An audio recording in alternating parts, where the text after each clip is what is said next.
বিশ্বব্যাপী তুমুল জনপ্রিয়তা অর্জন করা স্কুইড গেমের দ্বিতীয় সিজনের ট্রেলার অবশেষে প্রকাশিত হয়েছে। ২৬ ডিসেম্বর প্রিমিয়ারের আগে নেটফ্লিক্স এই ট্রেলার দিয়ে ভক্তদের জন্য উপহার দিল এক রোমাঞ্চকর অভিজ্ঞতা। এবার সিয়ং গিহুং ফিরে আসছেন এবং তার সামনে দাঁড়িয়ে রয়েছে রহস্যময় ফ্রন্টম্যান। বিপজ্জনক গেমগুলো আরো কঠিন হয়ে উঠেছে এবং গিহুনের মিশন স্পষ্ট একেবারে এবং সবার জন্য এই গেমগুলো শেষ করা, কিন্তু প্রতিটি পদক্ষেপে অপেক্ষা করছে প্রাণঘাতী চ্যালেঞ্জ।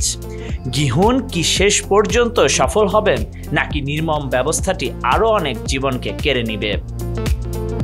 নতুন এই ট্রেলার আমাদের পরিচয় করিয়ে দিয়েছে নতুন কাস্ট সদস্যদের, যেমন EC Wang, Kang হানেউল, park গিউ young, লি জং উক, পার্ক সুং হুং সহ আরো অনেকে।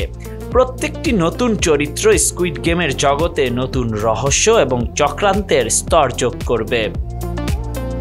আর্টের দৃশ্যগুলো দেখাচ্ছে এক অনিশ্চিত ভাগ্যের দিকে এগিয়ে যাওয়া প্রতিযোগীদের, যেখানে গিহুং তাদের সামনে থেকে অজানা পরিণতির দিকে এগিয়ে যাচ্ছেন। প্রতিদ্বন্দ্বিতা এবং জোটের পরিবর্তন এই সিজনটিকে আরো উত্তেজনাপূর্ণ করে তুলবে। অ্যাড্রেনালিন পূর্ণ এই সিজনটি কিভাবে দর্শকদের মনোযোগ ধরে রাখে তা দেখার জন্য অপেক্ষায় দিন গুনছেন ভক্তরা। Khandakar Ishtiaq, news now 24।